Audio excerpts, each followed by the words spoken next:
여러분 안녕하십니까? 광주 MBC 뉴스데스크입니다. 정세균 총리 후보가 지명되면서 이낙연 총리의 향후 행보에 관심이 쏠립니다. 국무총리 임명동의안이 통과되면 민주당으로 복귀해 내년 총선을 위해 뛰겠지만 유력한 대선 주자로 부상했다는 점에서 특히 호남의 관심이 클 수밖에 없습니다. 김철원 기자의 보도입니다. 호남 총리를 공약했던 문재인 대통령은 취임 첫날 이낙연 전남도지사를 총리 후보로 지명했습니다. 우리 이 후보자님 지명은 호남 인재 발탁을 통한 균형 인사의 시작이 될 것입니다. 그리고 2년 7개월 역대 최장수 기록을 날마다 새로 쓰고 있는 이 총리를 대신할 후임 총리 후보를 지명하면서 대통령은 아쉽지만 놓아드린다고 말했습니다. 이낙연 총리님이 내각을 떠나는 것이 저로서는 매우 아쉽지만 국민들로부터 폭넓은 신망을 받고 있는 만큼 이제 자신의 정치를 할 수 있도록 놓아드리는 것이 도리라고 생각했습니다. 국민들의 폭넓은 신망, 자신의 정치 이런 표현들은 다분히 대권을 염두에 둔 것으로 보입니다. 이 총리는 4선 국회의원 출신으로 전남도지사에 당선됐지만 총리가 되기 전까지는 대선 후보급으로까지 평가되지는 않았습니다. 하지만 국무총리를 지내면서 잇따른 사이다 발언으로 대중적인 지지를 얻었습니다. 총리가 모든 국정을 통할 운영하는 분인데 어떻게 그 검찰, 법무부가 하는 일을 그대로 놔둡니까? 검찰이 하는 일에 총리가 관여했다 그러면 칭찬했을까요? 대통령을 도와 내각을 총괄하며 대선 주자급으로 성장했고 최근 각종 여론조사에서는 여야를 통틀어 대선 후보 지지도 1위를 달리고 있습니다. 이 총리는 총리직에서 물러나면 민주당으로 복귀해 총선에 뛰어들 것으로 보입니다. 몸집이 커진 만큼 이전의 전남 지역구보다는 정세균 후보의 지역구인 서울 종로에 출마해 야당의 거물급 인사와 맞붙을 가능성이 거론됩니다. 지역구 출마보다는 비례대표 후보로 나서 전국의 선거를 지원할 가능성도 있습니다. 어떤 경우든 이 총리가 민주당의 총선 승리를 이끌어낸다면 대권 주자로서의 입지는 더 탄탄해질 것으로 보입니다. 다만 국무총리직에서 물러나면 대중들의 관심과 지지도 줄어들 수 있다는 점은 대권 가도를 위해 극복해야 할 과제로 꼽힙니다. MBC 뉴스 김철원입니다. 내년 총선을 앞두고 오늘부터 예비 후보 등록이 시작됐습니다. 첫날에만 광주 전남에서 40여 명이 등록을 마쳤는데 민주당 후보들이 압도적으로 많았습니다. 보도 이계상 기자입니다. 21대 국회의원 선거일을 넉 달가량 앞둔 가운데 예비 후보 등록이 시작됐습니다. 시군구 선거관리위원회에 마련된 예비 후보 접수 창구에는 첫날부터 출마 예정자들의 방문이 이어졌습니다. 상대적으로 인지도가 낮은 정치 신인들은 예비 후보자로 등록하고 유권자에게 자신을 알릴 기회를 갖게 됐습니다. 참신함과 패기로 국민들의 요구와 기대에 부응할 수 있도록 성실하고 열심히 발로 뛰도록 하겠습니다. 등록을 마친 예비 후보들은 기호와 이름이 새겨진 복장을 갖추고 곧바로 선거운동에 돌입했습니다. 지역 유권자를 직접 만나서 선거용 명함을 나눠주며 얼굴을 알리고 적극적인 지지를 호소했습니다.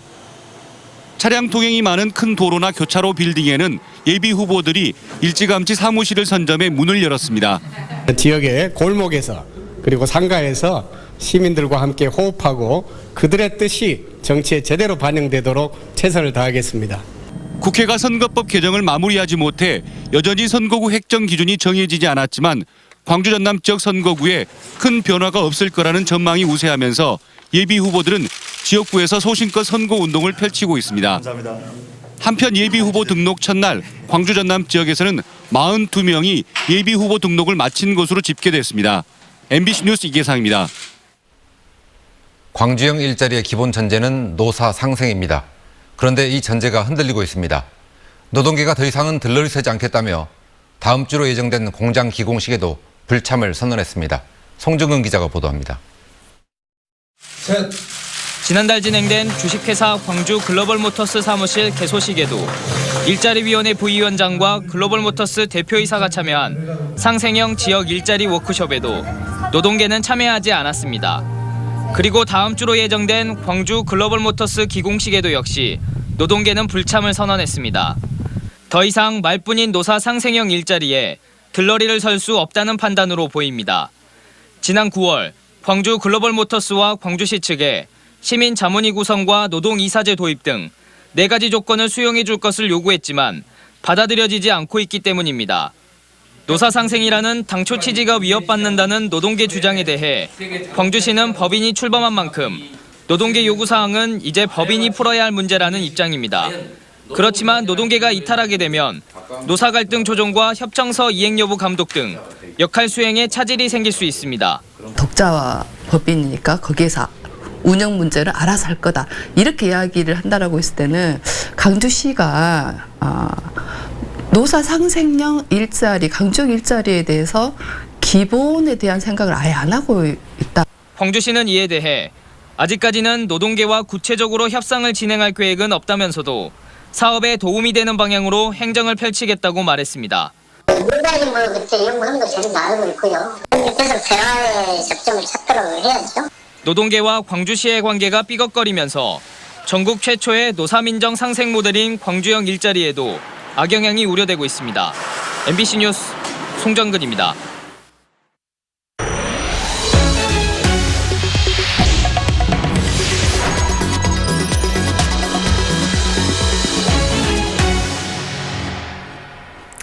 차량 통행이 많은 왕복 8차선 간선도로에 횡단보도 설치가 추진돼 논란이 일고 있습니다. 차량들이 가속하는 언덕 구간에 설치되는 것이어서 신축 아파트를 위한 게 아니냐는 의혹이 일고 있습니다. 김한수 기자가 취재했습니다.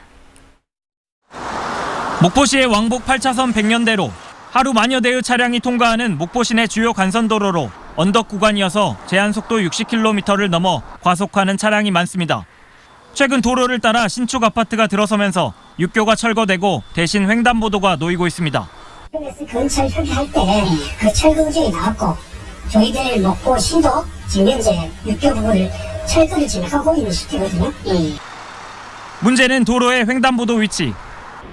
신축 아파트 출입문과 일직선으로 횡단보도가 설치되고 있습니다. 오르막 차로에서는 300m 전방에서 횡단보도 대신 신호등만 간신히 보입니다.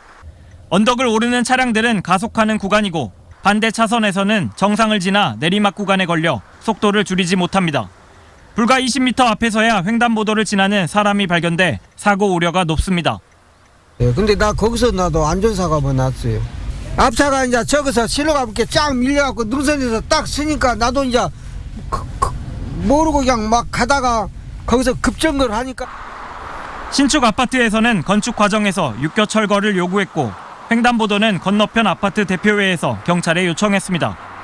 목포경찰서 교통안전심의회는 사고 위험성을 검토하고 차량 속도 제한을 위해 과속 카메라를 설치했지만 4차로 가운데 2개 차로만 단속할 수 있습니다. 취재가 시작되자 경찰은 횡단보도 설치에 대한 재심의를 검토하겠다고 밝혔습니다. MBC 뉴스 김한수입니다. 오늘 오전 11시 30분쯤 광양항에 정박해 기름을 공급받던 3만 톤급 파나마 선적 화물선에서 벙커시유 770리터가 해상으로 유출됐습니다. 이 사고로 해경 경비함정과 민간 방제선 등 선박 13척이 급파돼 방제 작업을 벌였습니다. 해경은 기름을 공급받던 과정에서 부식된 파이프 덮개가 파손돼 기름이 유출된 것으로 보고 정확한 유출 원인을 조사하고 있습니다. 거액의 세금을 포탈한 혐의로 기소된 유흥업소 업주에게 45억 원의 벌금형이 선고됐습니다. 광주지법 제12형사부는 조세범 처벌법 위반 혐의 등으로 구속 기소된 유흥업소 업주 52살 김모 씨에 대해 징역 3년의 집행을 5년 유예하고 벌금 45억 원을 선고했습니다. 김 씨는 2013년부터 올해까지 광주시 치평동에서 유흥주점들을 운영하면서 부가가치세와 개별소비세 등 43억 4천여만 원의 세금을 포탈한 혐의로 기소됐습니다. 총선에 앞서 당장 다음 달에는 이른바 농민 대통령을 뽑는 농협중앙회장 선거가 치러집니다. 모레부터 공식적인 선거운동이 시작되는데 전남 지역 출마 예정자들도 새롭게 각오를 다지고 있습니다. 보도에 문영철 기자입니다. 조합원 250만 명을 대표하는 농협중앙회장 선거일이 다음 달 31일로 확정됐습니다. 모든 조합장들에게 투표권을 주는 내용의 농협법 개정안이 국회를 통과하지 못하면서 결국 이번 선거도 대의원 290여 명이 투표하는 간선제로 치러집니다. 출마 예정자로 거론되고 있는 인물은 전국적으로 10명 안팎. 이 가운데 전남 지역에서는 올해 3선에 성공하며 전국 최대 규모의 순천 농협을 이끌고 있는 강성채 조합장이 도전장을 내밀었습니다.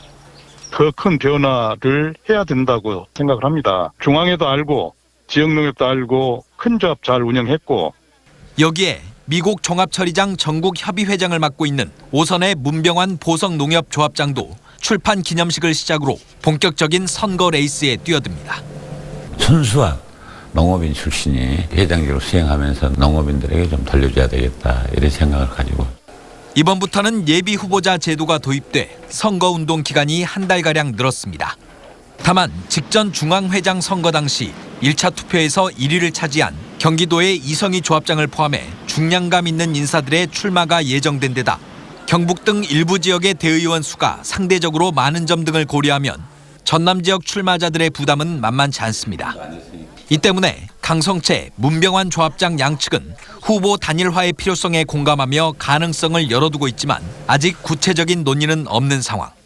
개발도상국 지위 포기에 따른 대책 등 농업 분야의 현안이 산적한 가운데 다시 한번 전남에서 농협의 수장이 선출될 수 있을지 농민들의 관심이 커지고 있습니다.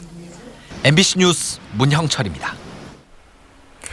민중당이 내년 총선에서 광주 지역에 2명의 후보를 내기로 했습니다. 민중당 광주시당은 광주 북구을의 윤민호 시당위원장과 광산갑의 정의성 당 공동대표가 출마한다고 밝혔습니다.